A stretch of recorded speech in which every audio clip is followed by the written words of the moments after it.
Hello and welcome to Break Panel Sports. I'm Sean, joined alongside Joel. You get the vocal warm-ups in every now and then. You don't want to hear Yeah, that part, unless you want to pay me for it. But here we go. I Joel, could how are probably, we doing? I'm good. I could probably say a few lines that I don't want to say on camera or like by recording, but Right.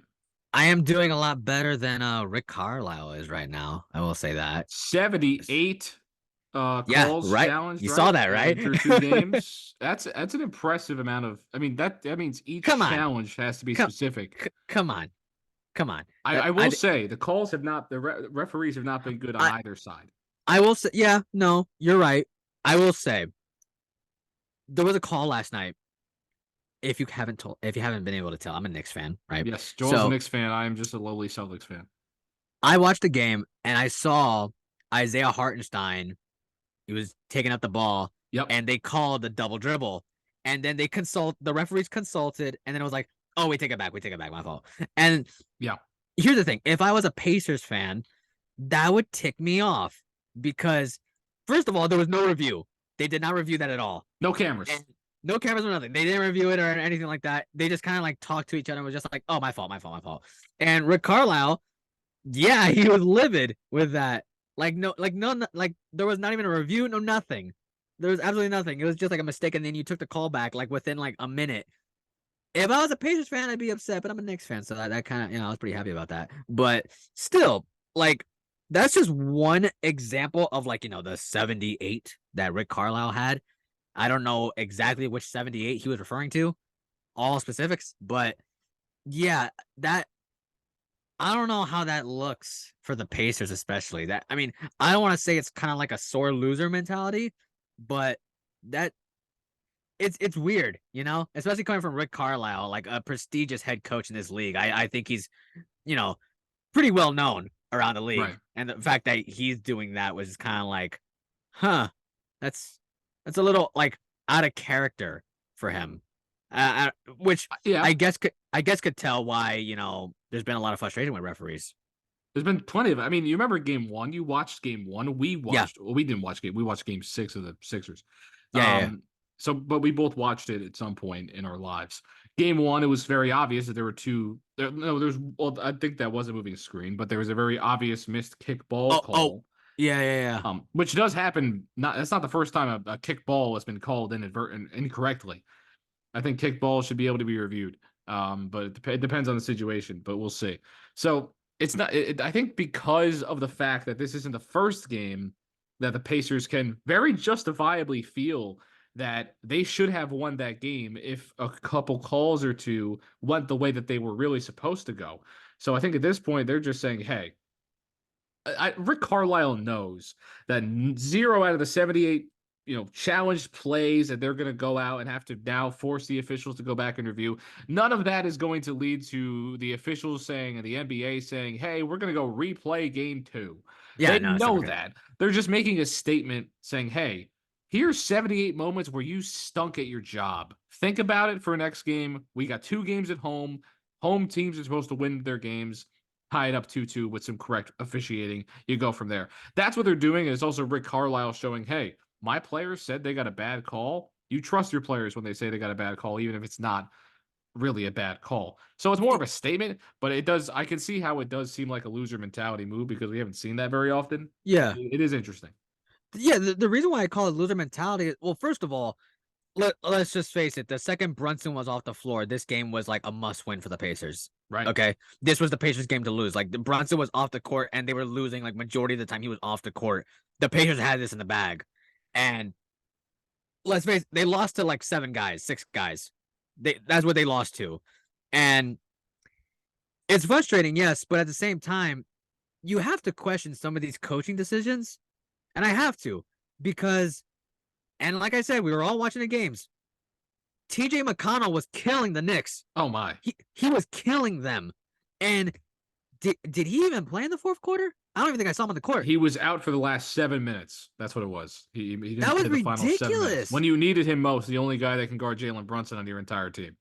And I saw the press conference where Carlisle was saying like, oh yeah, I was frustrated because Josh Hart was coming up behind Tyrese Halliburton, who has a bad back, and he just pushes him. and there was no call, no nothing. And he pushes him in the back, and there was no call, and I was frustrated with that. And I saw that, and I was like, why is Halliburton on the court to begin with? Why is he on the court and not the guy who's currently torching Jalen Brunson on defense? Why is he not on the court? Like, I'm sorry, but like, and Halliburton had an okay game. I'm not gonna lie, he had a good game. He played but well. yeah, he played fine. The only thing is, you look at McConnell, the impact that he had on defense. The Knicks couldn't stop him. He was pestering them all game, and for him not to play, I was like, grateful, because I think that gave us the win. Thank you. But why would you do that? Why is Halliburton on the court right now playing defense? Have both of them out there. Like, Halliburton has experience playing shooting guard. I don't know why you're so embedded on we have to keep the starters in. No, you don't. No, you don't. I probably would have lost you the game. It's what the Knicks have been doing. They've been switching out Mitchell Robinson, Isaiah Hartenstein based on what they get matchup wise. What's been happening? Who last series it was who's guarding Embiid better tonight? Who's been matching up better? It turns out Hartenstein was playing pretty well, and Mitchell Robinson had his moments as well.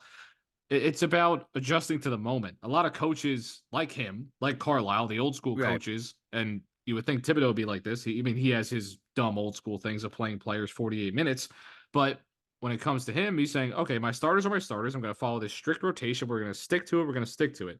But that's not how you win basketball games anymore. And especially playoff games. You have to go with, if this guy's hot, you got to go to the hot hand. And I would have played, obviously, Halliburton as well because he had 34 points at the end of the day. TJ McConnell, a double-double, 12 assists.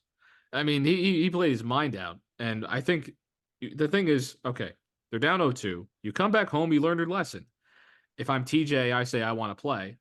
I think you have to kind of, a lot of players can lose confidence in those moments, but especially when your coach won't put you in the game. But if Rick Carlisle shows, hey, I trust you now. I made a mistake, my bad. Let's go win 2. That's what the mentality has to be for the Pacers. It's interesting, Joel. But yeah, your Knicks are looking pretty good. Speaking of Thibodeau, okay? Yeah. I want to ask you this. Do you think that these injuries that the Knicks are going through right now has to do with him? I mean, it's only been his entire career. Every team that he's ever had go deep into the playoffs at some to this degree has had the same injuries come up, has had the same durability issues come up. We saw what happened to Derrick Rose. I mean, obviously that's an extreme case at times, but his teams would always get dinged up when they did make the playoffs, would always get dinged up. Second round, back end of the first round. We're seeing it with New York. You cannot play 48 minutes every single night and expect to win a championship. You can go far. You can win basketball games, but you're not going to win a championship, especially if you're not, blowing a team out and being able to give your players a bit of a rest. I mean, this is a war, Joel. They go through war every time they step out to that floor. And if it goes to a late fourth quarter, you've got to play your players a lot of minutes. It's tough. You're going to win. They're probably going to make the Eastern Conference Finals. But when you run into a deep team like Boston, and even Cleveland, who's pretty deep, it's not going to be as easy as you think once you get to the conference finals and even the NBA finals. So that's my main criticism of Coach Tibbs. His teams are built to win in the short term, not make a run on a campaign all the way to the NBA finals. Here's my problem with people who've been criticizing Thibodeau. And this dates back to when I saw like the player anonymous voting, where they like which coach would you least likely to play for, and it was like Tom Thibodeau by like a wide margin, right? I'm looking at this and I'm just like, man, and I got no business talking. Listen, I'm not a professional basketball player. I don't know what it's like to be out there for 48 minutes. I don't know what it's like. Okay, I can never imagine what that's like. But you're winning games, okay, for one. And I look at this coach. I look at what the Knicks were before Thibodeau got here. Okay. I was there watching Damian Dotson, watching Frank Ntilikina, watching like Tim Hardaway Jr. being the best player on the court. I was watching these games. Ron Baker. I was watching these Knicks. And looking at their Knicks now, looking at this roster now, looking at how he plays them now, they are built on the toughness mentality. You look at the 48 minutes. Has Josh Hart been complaining about it? No. Jalen Brunson has been complaining about it? No. Has any of these players been complaining about this? Advocate? Like, no. None of them have, because we're winning. We're doing well. And I look at the injuries that have happened, right? Bogdanovich got injured in, I think it was game 3, something like that. Game 3 of Philadelphia. Nick Batum sat on his foot. That's not on Thibodeau. He sat on his foot and now he's out for the year. Jalen Brunson, I think what happened? He stepped on Nemhart's foot and then that gave him the sore foot. That's what happened. It didn't even look like he stepped on anybody's foot. He just kind of landed funny. He kind of landed wrong. I don't think that's on Thibodeau. Mitchell Robinson gets his ankle hurt. Some of it had to do with Joel Embiid pulling him when he was jumping up for a board. That's not on Thibodeau. You look at OG Anunoby, he pulled his hamstring and maybe a little worse. I don't know what the status is with OG. We're going to figure that out soon. And it's just time after time again. And Julius Randle, he took a hard fall and ended up, hurting his shoulder. I don't think that's on Thibodeau. These are all freak accidents. I just don't view this as like, oh, Thibodeau, Derrick Rose, all this stuff. And like you said, it was a very extreme situation that happened years ago. It happened years ago. It happened, what, like 10 plus years ago? Something like that? Come on. Don't make me feel old, Joel, now. Don't make us feel old now. It happened 10 plus years ago, man. Like, I feel like all those people, like, they're just still stuck on, man, Derrick Rose, if it wasn't for Tom Thibodeau, get over it. You got to get over it. I think Derrick Rose has gotten over it at this point. Looking at this New York Knicks team now, what they were before Thibodeau got there, they were crap. This team was not good. And now Thibodeau's there. They've made the playoffs 3 out of his past 4 years. Last year, they were 2 games away from the conference finals. This year is a very similar situation. It's the exact same situation. I look at this team. I'm grateful for a guy like Thibodeau to be here to stop this team from being soft once again. That's what I look at this team as. I think he's acquiring guys that he knows has the same mentality. And you don't want to play for me? Fine, don't play for me. I'm not begging you to play for me. It's totally fine. But here in New York, we're going to try to win. And we're going to do whatever it takes to win. If that's not your mentality, if that's not your go-to, there's other teams for you, like the Pacers. There's other teams for you that may not have been a shot at Obi Toppin, but I'm just saying. And Obi Toppin's playing very well. Some players aren't built for the Tom Thibodeau system. They aren't, and it's worked out. So it is interesting. I mean, yes, I agree. It's working. I kind of find myself in the middle, right? Where, yes, you would not be winning games like this without Tom Thibodeau. You would not. Without playing the players as much as they do and all that stuff. And yes, a lot of these injuries aren't necessarily soft tissue. A lot of these injuries aren't necessarily wear and tear. And you look at the Derrick Rose situation, I think everybody can agree. Yes, obviously tearing your ACL is an extreme thing. It isn't because, most of the time isn't just because, oh, this guy played a lot, because you landed wrong, things happen, bad luck. But it is undeniable that Derrick Rose should not have played at that point. They were up, they had won the game already, and Derrick Rose was playing the basketball game. And the thing is, I find myself in the middle, kind of going back to that. I don't want to talk about Derrick Rose for, a decade ago. I find myself in the middle because a lot of the time, I'm not even just talking about injury specifically. I'm talking about just being worn down, being tired. And that's what happens to a lot of his teams that went out, made the playoffs. You look at those his Timberwolf teams, his Bulls teams that had their runs. That they did have their runs. But at the end of the day, he's coaching human being bodies. He's coaching human beings. And if you play 48 minutes over a whole month, every time, short rotation, yes, you're going to win a lot. You're going to win because you have your best players on the floor. But eventually you get worn down. You run to a team that's, again, been rested, that hasn't had to play in as many games maybe. They've run into that. So I think they are built to make the conference finals. I don't think they're built to win the NBA finals because they run into deeper, more rested teams at the end of the day. That's what's happened. He's never won a championship as a head coach. He's never made the finals as a head coach, as far as I'm concerned. So that's kind of where I find myself. I need to see it work before I can sit here and say that, yes, it's working. It's working to win games. It's working to put the Knicks back on the map. But is Coach Tibbs the coach that wins you the NBA finals? That's what you have to find out. And there's a chance this year. You'll see. As far as like other teams go, when you talk about like, them being deep and like guys like, right, getting injured or anything like that, Man, I'm looking at Minnesota here. Yeah, they're We they're I'm gonna be honest with you, and I didn't think about this like anywhere this year. Really not. This team could win the championship. This team could absolutely win the championship. well, it's not that they could. They should.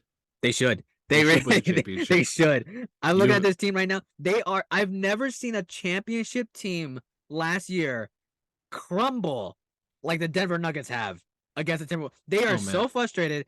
Nikola Jokic just won MVP. He didn't care at all. Well, he Jamal never Murray. cares. He never cares. I know, but Jamal Murray throwing a heat pad on the court. He This got is fined 100K. Michael Malone, like it just everyone just looks like they don't look like a championship team this year. right. And Minnesota is just dogging them. Chris Finch is sitting on the bench with what did he break? I forgot what the He injury tore was. his patella tendon. But That was the career. That was the basically career ender for Victor Cruz. And he's still coaching. He's out there on, with his crutches, with his air cast, or whatever the heck it is, and he's out there coaching these guys up. And the thing is, they haven't played a game in Minnesota yet, and they're up 2-0. They sold 2 on the road. I think Denver's going to take 1. It'll be 3-1. Going back to Denver, they'll win Game 5. I'll tell you right now, like Minnesota to me, they at the very least they have to make the finals. They have to. They should beat Minnesota. They should beat the Oklahoma City Thunder and Dallas. They should kill both of these teams, Dallas and OKC. They don't. I don't think either team stands a chance against Minnesota. No, not even close. Not even close. Anthony Edwards is a superstar, and I think there was a very cool idea, a concept. It was rank these guys right now: Anthony Edwards, Wemby, Paulo, and Cade Cunningham. And your gut is probably Wemby, but right now Anthony Edwards is playing so well right now. I think in 2 years it'll be Wemby if he's healthy, but Anthony Edwards is playing on another level. I think you've heard every sports guy say it of how well he's playing, and it's impossible to put into words, but we have to see it get done. I wouldn't be surprised if this is kind of an early career run where you get humbled in the finals by the Celtics, but I think it just shows. It's not just Edwards. When you have a two-headed monster of the best defensive center of the league, was the trade worth it? Was the trade worth it? The Rudy Gobert trade? Yes. Are you watching the games? I mean, well, he didn't play game 2, but because you look at. I'm telling you, they traded what 5 first-round picks for this man. They traded a lot of first-round picks and like Pat Bev and some other players, Jared and like Walker Kessler, and like they did lose Walker Kessler, yes. Yeah. But you get a guy who just won defense. I don't think he should have won Defensive Player of the Year, but he won it. He's won another one, and I think it's so. What I kind of realized, especially if Rudy Gobert wins a championship, he's a Hall of Famer. He is a Hall of Famer. He's a Hall of Famer, and I think he gets so much crap for not being strong offensively. But he's playing out of his mind. He's playing well when he's been able to play, and he didn't play game 2, and the Timberwolves won by 30 points or whatever. And it's funny because phenomenal. Yeah, it's ridiculous. Last year, everybody thought that he was like finally becoming washed. Not even close. And now you look at him now winning Defensive Player of the Year. It's like, oh my! And now Karl-Anthony Towns, everyone's healthy. I don't know if you noticed this. You look at the Timberwolves roster. I'm like, is anyone significant hurt? Nope. Like, everyone's healthy. Oh my god! Like this team is so good. They're set to win. They're really ready to go. And Anthony Edwards played 37 minutes. He played 37 minutes in that game. They gotta win. They gotta win. I'm sorry, they have to win. I would love for at the very least, like I said, at the very least, they gotta make the finals. They have to make the finals. If Naz Reid is there, they're making the finals. Naz Reid is Naz Reid. 6th man of the year, Naz Reid. 6th man of the year, defensive. You have the 6th man of the year, the defensive player of the year, and a guy who probably should have been an MVP candidate this year, Anthony Edwards. If he played like this all year, he's gonna win MVP. He's gonna win MVP at some point in his career if this keeps up. They got some depth too. They got Mike Conley running the point. They've got some nice wings. Kyle Anderson, Nikhil Alexander Walker. They got Jaden McDaniels. Jaden McDaniels, who's a stud defender. Anthony Edwards has such confidence in his teammates. Remember, I think we all know the famous. We have Jaden McDaniels. They have Kevin Durant. We have Jaden McDaniels. They got Jaden McDaniels. I think this team's winning the finals. I'm a Celtics fan. I think they're winning the finals. They're a bad matchup for Boston, unless if Al Horford decides to turn back the clock a little bit, and if Porzingis suddenly gets a new calf. But he's not playing, right? No, I haven't seen him. He's been practicing. He's been ready to go, but obviously, if you're playing a team like Cleveland, who you should beat handily, you only want to bring back Porzingis when you absolutely have to, if that's the case, or play in full minutes when you absolutely have to. So it'll be fine. Kind of outside of the playoffs. It's just I saw this like 2 hours ago. Right. Pat Bev, you saw that? Suspended 4 games, right? 4 games for That is throwing a the ball. slap on the wrist. That is such a slap on. I seriously thought he was getting half the season. I wouldn't have been surprised. I thought he was getting half the season. I mean, yeah, we didn't really have the chance to talk about it on the pod, on the pod. Okay, Pat Bev, I could talk about it because I am subscribed to the Pat Bev pod. I'm Oh yeah. subscribed. I'm subscribed. So I think you should come on the show and we can iron this out. But the thing was about, I think the big part of it, yes, he threw a ball, which was pretty bad. They also cited the reporter incident as well in the locker room, in the scrum. I didn't hate the concept of him making a joke out of it, of him saying, "Oh yeah, you should only talk to me if you're subscribed to the pod." I thought it was funny, but you can't actually take that seriously, right? Yeah, he took it seriously. He took it a little too seriously. Singling out reporters is one thing, right? I think what he could have did is pull the Marshawn Lynch and said, I'm just here, so I don't get fined. He could have said, subscribe to my podcast as his answer to the questions. It would have been kind of funny, maybe a little cringy, but whatever. And I didn't have this much of a problem with it as the NBA did until he pushed the mic away from the reporter and put his hands, where they should not have been, making contact with somebody else and doing that. That's where I think mainly where you talk about suspension, where he's making contact with other people. He's putting other people in some sort of danger or discomfort, whichever one you want to call it, whether it's throwing a ball or just pushing a mic away. I don't know. Let me ask you this. Into him though. I don't know. Let me ask you this. Yeah. Is his career done? No, his career's not done. Because I look at him right now, and I look at the type of player he is, personality-wise, and skill-wise. Yeah. I look at him and I'm just like, I can't see a team looking at Patrick Beverley, seeing the suspension and being like, you know what, we need a guy like him on this team. Like, let's sign him to like a minimum 1 year. Like, yeah, Houston Rockets. I don't know, man. I don't see how something like that would happen. Is that because they have Dylan Brooks or something like that? Is that what it is? I just see them as a team that would take a veteran point guard like him and take an outward leader for some of their young bucks. Let me tell you something right now. Nah, he wouldn't. Never mind. I was gonna say like if he ended up on the Knicks, I'd lose. No, they don't even have the space for him. Yeah, I don't even think they would. You got to develop Deuce. You got to develop Deuce. I think Patrick Beverley, he'll play in the NBA. He's too good of a defender to not play in the NBA. But it just depends where he is. Depends where he is. I don't know. He wants to win a championship.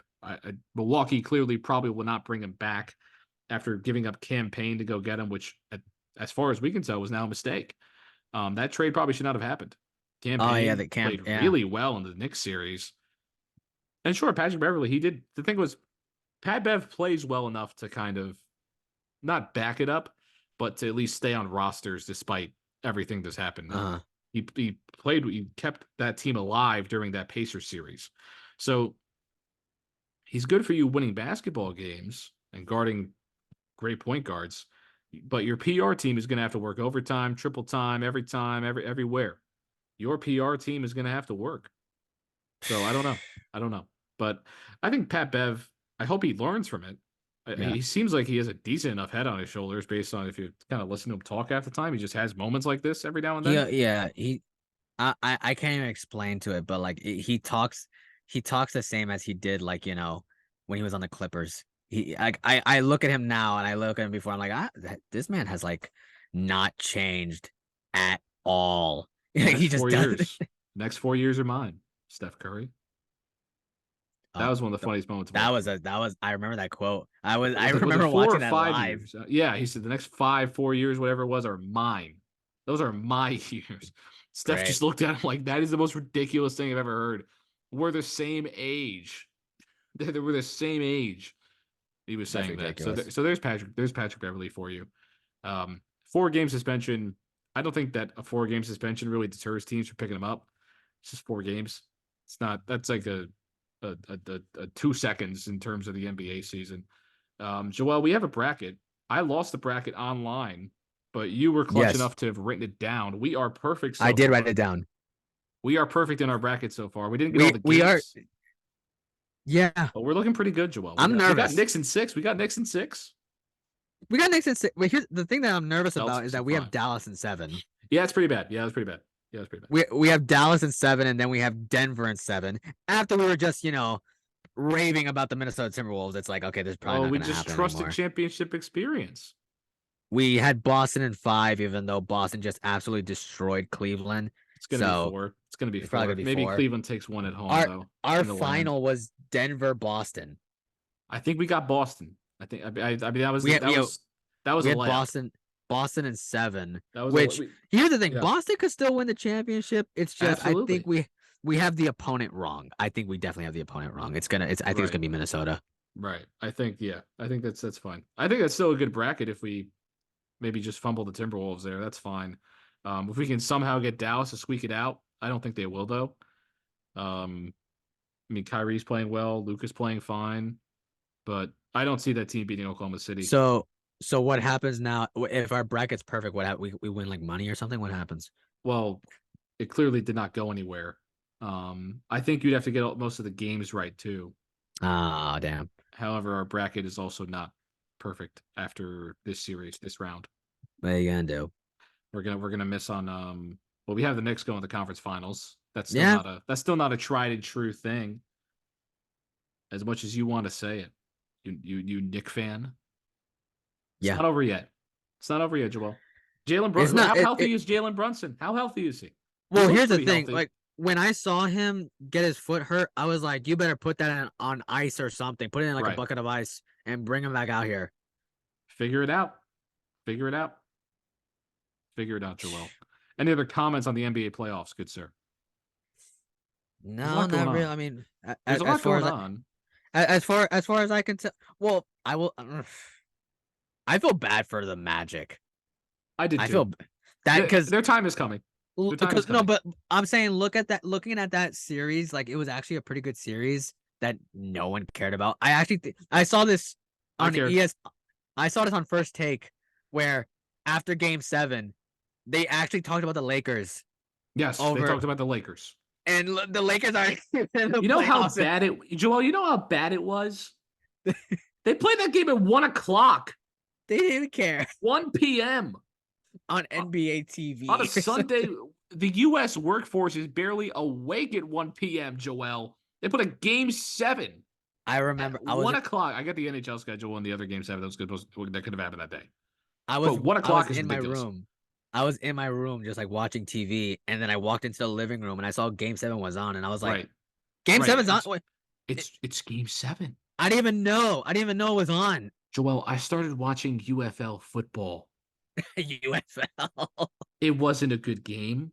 It had its moments, but when it got down to the end, the Cavs started pulling away, and I watched the Brahmas.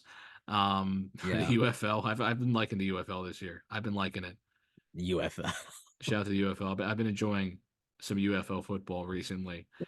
I'm sure you haven't watched the game, but No, I watched the St. Louis Battlehawks versus the that's DC Defenders. Battlehawks are the ones to watch. They actually have fans. All the other teams don't. I have did fans. watch that game. I did watch that. A lot of the other teams just don't have fans, so that's I was a little confused with some of the rules, but I watched it. It makes sense eventually. The one thing I don't like is eventually, yeah, I caught on. I caught on to it a bit. The one thing I don't like is inside of 2 minutes of the fourth, an incomplete pass keeps the clock moving. That I don't like. We need to change that. We need to figure it out. But everything else, I'm a pretty big fan of. I like the different point conversions. I wouldn't like a lot of this stuff in the NFL, but I like it for what it is. But that's the UFL. Maybe I'll make a UFL episode one of these days. Who knows? But Joel, we got that's our playoffs. Our bracket's looking good. Your Knicks look pretty good. If they can stay healthy and durable and strong, which they won't. That's not the mentality you need. They won't. I know. It's okay. But Celtics are coasting. I have no complaints so far, except for the health of Kristaps Porzingis. Calling it now. We're getting ready for Timberwolves Celtics. T-Wolves Celtics. We can all go to bed for the next 2 months or the next 2 weeks and just wait. Just wait for the NBA Finals. Let's get to June, guys. Yeah. Let's get to June. You'll wake up and then it's Dallas Knicks in the finals. What? I'd love that. Luka versus Brunson. the revenge game of Jalen Brunson. I'll lose my mind in the finals. I'd like that. Let's see it. But Joel, thank you for joining me. Thank you all out there for taking the time out of your day, morning, evening, night, morning commute, night commute, midday commute, whatever you got, wherever you are, however you are, wherever you be. Nighty night commute Maybe you're on the toilet. I don't know. Hope you're having a Perhaps. great one. Hope you're having a great week, great month, great year, great life. We'll see you another time. Thank you, Joel. But we will see you another time.